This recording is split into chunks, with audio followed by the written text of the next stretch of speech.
head hunting was a common practice among the Nagas, there was a belief that the soul on which all life depended was stored in the heads of human beings. Therefore, a head taken to another village would result in the recipient village gaining prosperity, its population increasing, and both cattle and crops multiplying.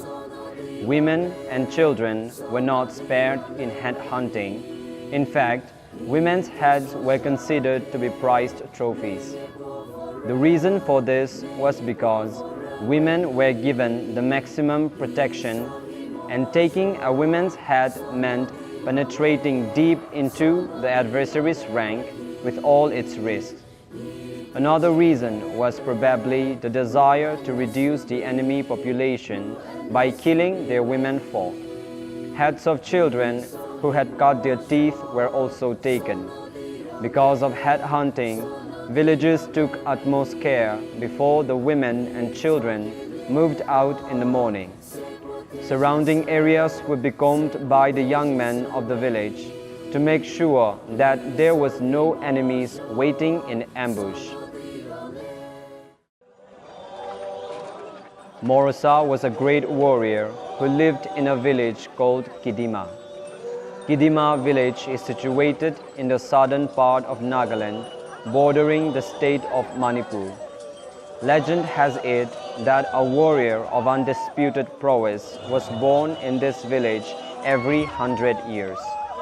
Morüsa's reputation as a warrior, his good looks and physique were known in every neighboring village. His remarkable strength, bravery, and exploits at war were talked about in every hearth of the village.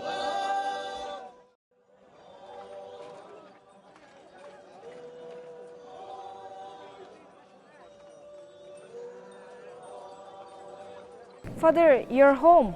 Yes, Todor.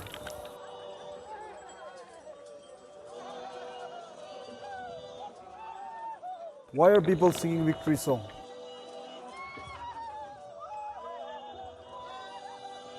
Morüsa came back from war and so people are rushing to see him. Is father back from field? Yes, he just came a while ago.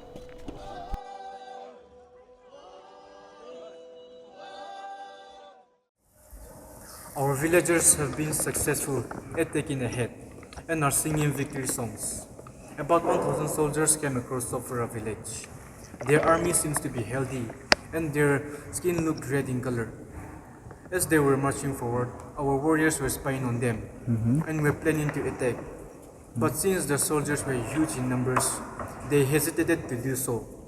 Fortunately, one of the load carriers fell behind, and that was how Morüsa was able to kill and get his head. Have some rice beer. Oh, that's all right. My daughter has already filled my cup. I just drove by to give the news to father. It's okay, please have some more. So, Morüsa has killed a man again. Yes, Morüsa has beheaded a man. This late, he is a great warrior. Morüsa is a pride to our village. Morüsa is also planning to marry, and his aunt wants to ask Nyanya's hand in marriage. We are not good enough for him. But if he is willing to take Nyanyu as his wife, why not settle that? Some people are meant for each other. Father, Morüsa is a good man, but we cannot make hasty decisions. We are not good enough for him. I don't agree with their match though. People who are great warriors are usually childless. That is not wise. A man's word is being a great headhunter. I'm not being wise, but father, you were not a headhunter, so you are blessed with 5 sons and a daughter. But if you were one like Morüsa, we may not be what we are today.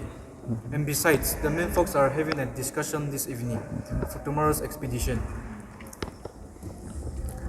How thoughtful of you. But someday, when children of other great warriors wear hornbill feathers on their head, won't you look at them and regret that your grandsons don't have such a symbol of honor?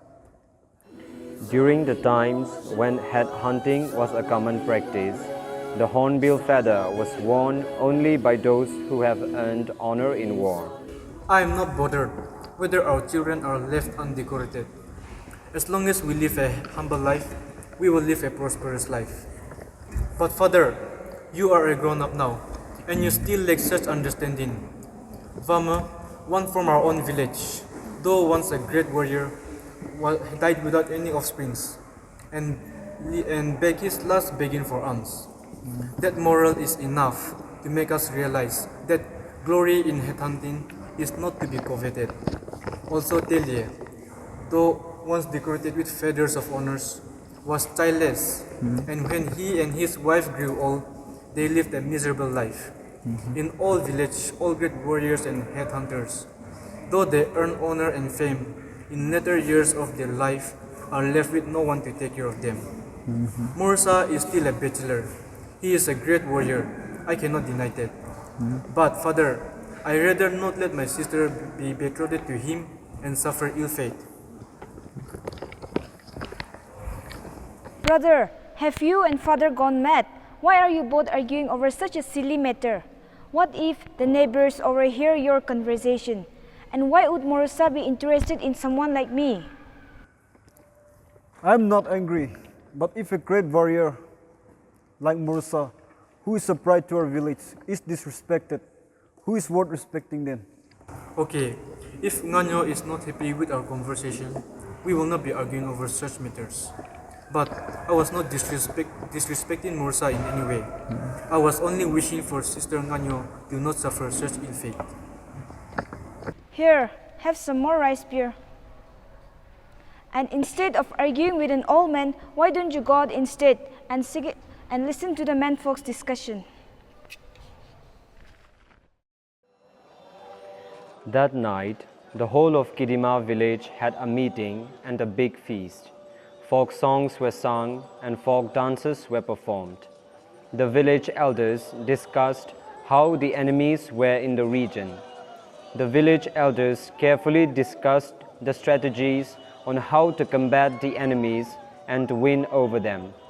On that very night, Morüsa's aunt and her husband talked and planned about the marriage of Morüsa and how to go about it.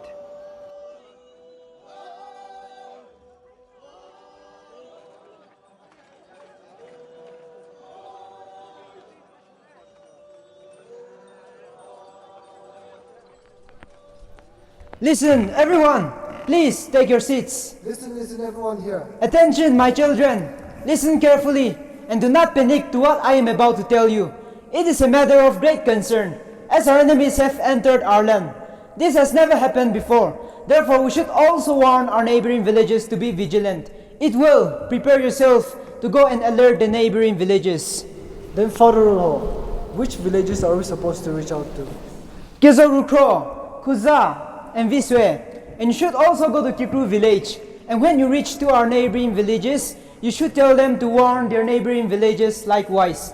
When you reach, you should tell them that the enemies are strange looking, with red-colored skin, carrying bamboo loads on their back, wearing similar attire, proceeding from the Manipur region, and have reached our distant fields. It looks like they might be carrying hidden guns under their lots. They are men who do their hair like that of women. I assume they are Manipuris. There are almost 2,000 men who have entered Kidima territory and will be setting up camps tonight. Therefore, we should alarm our neighboring villages, and together we will fight our enemies. May fortune favor you, and may you prevail over your enemies. May fortune favor you, and may you prevail over your enemies. Morüsa. Yes, Anne, you are still here. Yes, I want to have a word with you, so I'm waiting for you. Oh, what are you concerned about? My dear son, the more victorious a man you are, the more I worry about you. Why is that so? Friends of your age group have settled down and brought forth many children. Your friend Sakra, a clansman, have many children. But as of you, your glorious adventures have keeping you away from thinking of settling down. What will you do? Yes, Anne. Besides God, it's your wishes that I respect and will obey. But I cannot agree to the match you suggested for me earlier. If you do not agree to the match, I cannot force you. My son, marriage cannot be made if one do not agree. But Sakra's sister is both beautiful and accomplished woman. Very true. Whenever we go to the field together along with our friends, she shows much concern.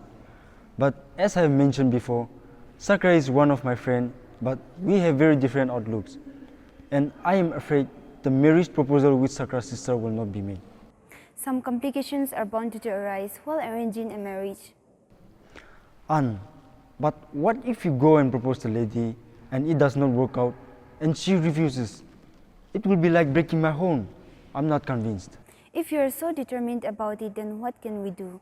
But I and your uncle Huo, we will go ask someone from the neighboring village, whom everyone is talking about. I will go now. You also deliberate over our conversation and also listen to your dreams. If you both agree to it, I will not keep refusing you. That was all I wanted to hear from you. This is very good indeed. Tonight, he did not deny my words. Where have you been so long? It's all for our son Morüsa. How difficult it is for both of you to come to an agreement. He not only disagrees to the marriage with Sakra's sister, but it is also Sakra with whom he has issues. So she will not be asked for in marriage. Yes, he fears her rejection will offend him. Then, did you tell him about the lady at the neighboring village whom we were discussing the previous night? I mentioned it and he did not disagree to it, but I am contented. On the other hand, I am troubled as how to go about it. As of now, we are at peace with our neighboring village, but as you cannot go and ask for a hand, and I am also not well experienced with such matter, how shall we go about it? Whatever it may be, it is us who will have to initiate it. Her name is Mehoviü. If she accepts the proposal, it will be very good. She is one of the most competent bachelorettes. Hope luck will favor us. Morüsa is a renowned warrior. He is well known among the neighboring village for his glory. I will go. Do give me some physical description of the girl. As I couldn't go, you will have to bear all the burden. But if you get inside the house, be confident. As soon as you enter the house, inform them that you are Morüsa's messenger, and they will ask you about his wealth and possessions. Then you can tell them that his house is situated at the heart of the village. His cattle are many and his field stretches beyond what the eyes can see. Do we really flatter that much when we ask a lady's hand in marriage? If we don't flatter, how are we supposed to get her hand in marriage? In fact, if you can add up the flattery, do so. What if they later comes to know that it is not the truth? Sure, if things works out, women don't care about such flattery. They will forget about it. What is meant to be will be. I've not done this before, but if it's so, I will go early in the morning tomorrow. Do wake me up as soon as the rooster crows. Don't be bothered about that. If they agree to our proposal, do not wait to fix the date. These matters are not to be prolonged. Mehoviü, you are late. Yes, mother. It was very difficult to collect water this morning. Ah, yes, it is the dry season now. It will be very difficult for the villagers to collect water. It seems like all the women of the village have went down to collect water this morning. I'm sure they must be getting ready to prepare brew for the festival. Mother, what will you do today? I will be going to the field. How about we go to the field together? Let your father wake up and then we can make plans. He arrived late last night from the village meeting. He must be tired. Mother, why did the villagers have a late night meeting? Some unusual movement of warrior was seen yesterday at the outskirts of Kidima village. I wanted to inquire more, but since your father returned quite late, I did not want to disturb him. I will ask him once he gets up.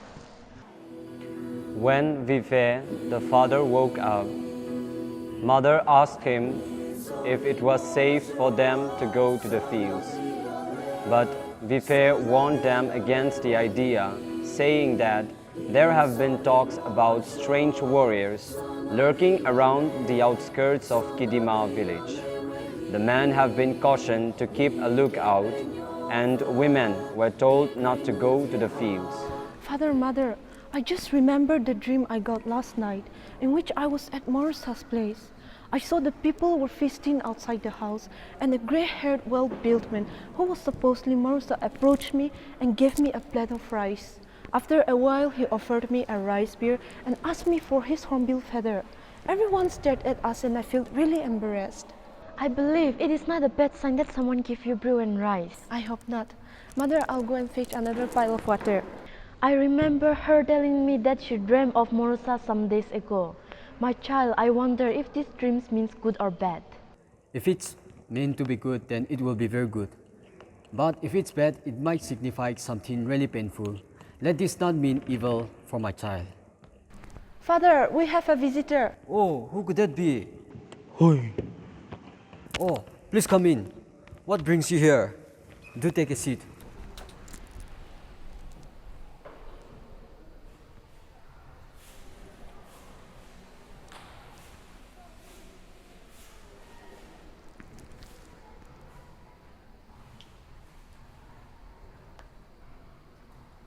I'm here this morning to discuss a matter of grave importance. Wife, offered our guests some rice beer. It might be cold, but have some. That's all right. Here, I will not accept no for an answer. Oh, okay, this is indeed a feast for me. What happened? Are you here because of the meeting last night? No, I'm here for a different reason. I'm here as an emissary of Morüsa. My wife is Morüsa's aunt. We were discussing about our son and we are concerned. That is why I'm here this morning to discuss this with you. Oh, is it? Wife, come and sit with our guests.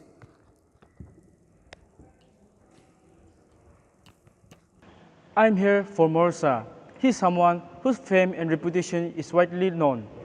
We have been searching for an appropriate match for him, but have been unable to find a suitable wife for him in Kidima. Oh, that is indeed surprising. Not to be ostentatious, but he's highly in favor. I'm here because something are meant to be, and he's not an ordinary being. Therefore, we cannot just choose anybody to be his wife. And after he heard of your daughter, he has made up his mind and shook his head in refusal to all other names offered to him. In the Angami tradition, women were responsible for looking after the domestic affairs, most of the field works, and the well-being of their husbands. Their main occupation after marriage becomes tending to the fields and gardens of their husbands. These works are difficult, back-breaking, and takes a toll on their bodies. Therefore, Mehoviü's parents inquired about the properties and locations of Morüsa's fields. Having his field nearer with easy access to water would mean that their daughter's work after marriage wouldn't be too taxing on her. Heo then assures them that Morüsa's fields are at convenient locations and have spring water flowing upon them. He also assures them that Morüsa is known for his abundance in both cattle and wealth. Please consider our proposal. I believe it is meant to be. Oh, this is a sudden approach, not something we were aware of. Therefore, it is difficult on our part to give an immediate answer.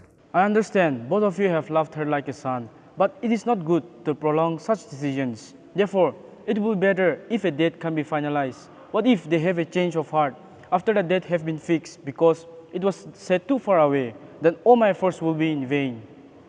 After much to and fro, the three finally agreed and a date was set for the wedding. Then Heo left their house, feeling extremely happy and proud of himself for being successful in arranging the marriage of his nephew to the most beautiful and accomplished woman in the land. When Mehoviü returned from fetching water, her mother called her and told her about Morüsa's proposal and how she and her father had accepted it.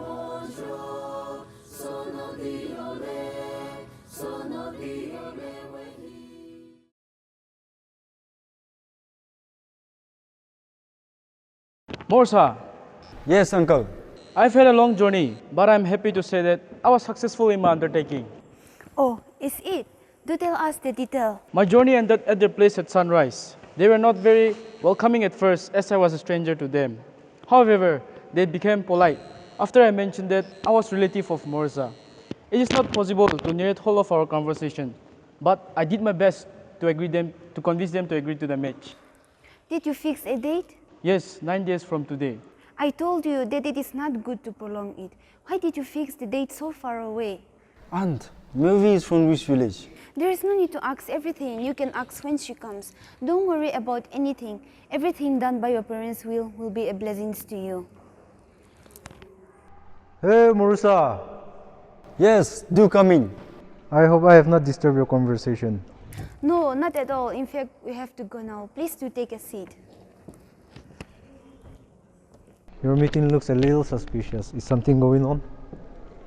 I cannot keep secrets from you, my friend. The thing is, we were discussing about my marriage arrangements. Just as I expected. I noticed your smile as soon as I entered. That's very good news indeed. Any man will be happy to bring his wife home. I have been thinking of something. My wife-to-be will be coming 9 days from today. Therefore, I will go for a head hunting that day. Everyone from the village will be feasting at my house, and I want my wife to walk past the feast in celebration of my success. Nothing could be more beautiful than that. You have my support, my friend. I am a little concerned though, as we have a bond with all of our neighboring villages.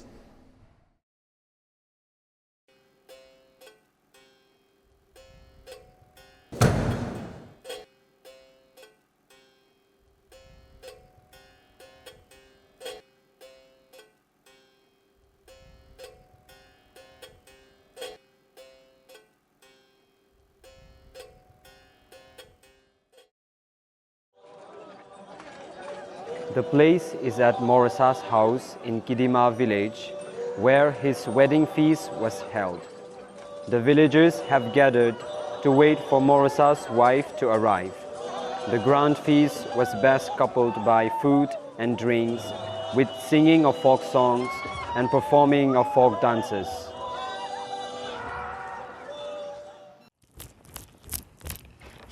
Here, please come here quickly. It's urgent. What happened? I'm quite enjoying my meeting with the people here. What happened? The woman who was supposed to arrive as Morüsa's wife has been killed by a warrior. What? Who told you? Some men arrived at the outskirts of our village to pass the news. I've been thinking that it is way past the time of her arrival too. Alas, this is the sad reason. She was outside of her house when the warrior went and beheaded her there. Cyril, I do not even want to acknowledge this, but if the warrior who beheaded her is not Morüsa, then who could it be? Alas, this is horrific. Oh, Mehoviü, my dear Mehoviü. Today Morüsa has gone and beheaded his own wife-to-be. What? Morüsa beheaded Mehoviü. Morüsa beheaded his own wife-to-be. That is horrific. That's very horrific. Mehoviü, Mehoviü, you have been to Kidima village. In your dreams, you were offered rice and brew and hoped that it was a good sign. Alas, this is not our children uniting, but this, alas, you have only lived for your story to be told by people of all villages. Mehoviü, Mehoviü, Mehoviü. Waves of shock and disbelief passed through the villages as they heard the sad tale of how Morüsa killed his own betrothed, ironically while trying to prove himself a worthy suitor. In later years, the story of Morüsa and Mehoviü was told as a cautionary tale, warning against the tragic consequences of headhunting and to deter people from this practice.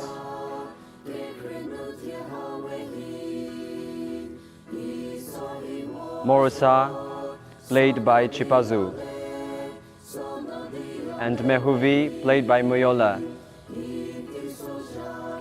The old man in the opening scene, Tonga. Nganyo, his daughter, played by Among. Hio by Surya, the uncle of Morüsa. Sakra, played by Pechisin. Zere, played by Vekutala, the aunt of Morüsa. The mourners at the funeral, Kenisenyo and Rokozenyo. Mehoviü's mother, played by Bijula. The young woman at the feast, played by Dengoy. Vife, the father of Mehoviü, played by Masiu. Rilhu, the elder of the village, by Joveto. Kamme Tsuto. The youth at the meeting by Moalong. And Morüsa's friend, played by Kikrunizo. The narrator, James Hyome.